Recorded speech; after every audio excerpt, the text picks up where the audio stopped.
L'histoire bien remplie de Françoise Hardy est marquée par de nombreuses maisons. La chanteuse a multiplié les déménagements de demeure en demeure, de Paris à la Corse. Si Thomas Dutronc dévoilait récemment la maison familiale, située sur les hauteurs de Monticello, au nord de la Corse, où il retrouve son père, Jacques Dutronc, si à sa mère Françoise Hardy à qui il la doit. La célèbre chanteuse a fait construire cette demeure en 1966, dont l'intérieur est somptueux. Je suis arrivé ici et je me suis trouvé bien garé, j'ai dit, je garde la place, quoi, avait confié Jacques Dutronc à TF1. Comme on dit, j'aime bien être seul avec un S. Depuis, leur fils est très attaché à cette propriété et à la terre sur laquelle elle est construite. Et la maison de Calvi de Françoise Hardy est loin d'être la seule.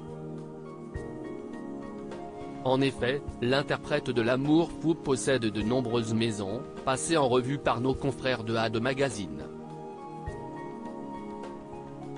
De Paris à Calvi, ces maisons retracent la vie bien remplie de Françoise Hardy. Née dans le 9e arrondissement, où ses parents possédaient un appartement, elle y a passé son enfance lorsqu'elle n'était pas fourrée chez ses grands-parents maternels du côté d'Aulnay-sous-Bois. Puis, son histoire d'amour avec Jean-Marie Perrier la pousse à trouver un nid douillet pour son couple. Son premier appartement sera donc un studio au 8, rue du Rocher, dans le très chic 8e arrondissement. Un logement que l'artiste va vendre des années plus tard, en 1970 pour s'offrir un bien d'autant plus précieux, un appartement au 10, rue Saint-Louis-en-Lille, au cœur de Paris. Si est là où va naître Thomas Dutronc, fruit de ses amours avec l'interprète de Et moi, et moi, et moi. Mais après la naissance de leur fils, le couple emménage ensemble, en 1974. Françoise Hardy, reine de l'immobilier, se sépare alors de son appartement dans le 4e arrondissement, pour s'installer, en famille, dans une maison achetée dans le 16e. Véritable parisienne, Françoise Hardy ne cesse de déménager mais ne quitte pas la capitale.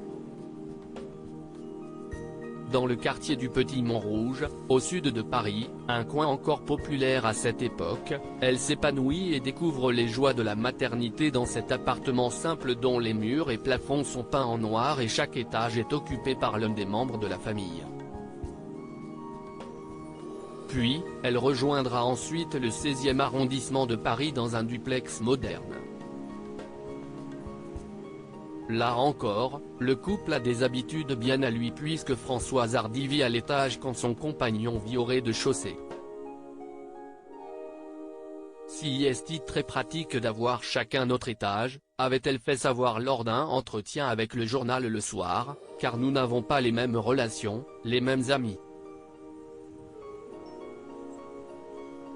Françoise Hardy et Calvi et puis il y a Calvi.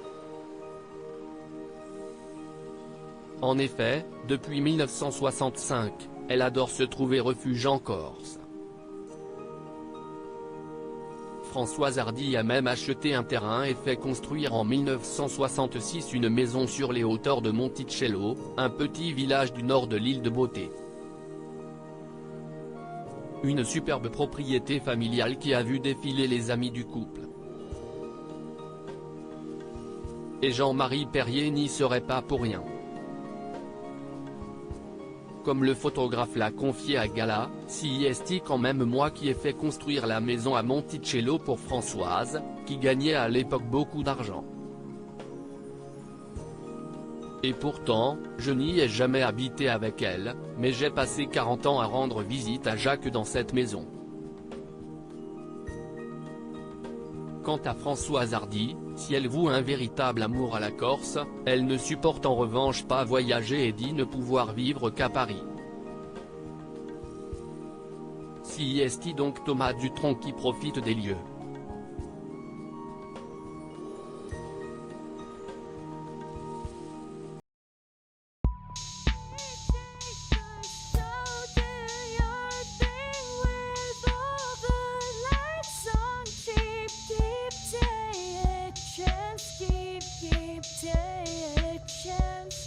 you.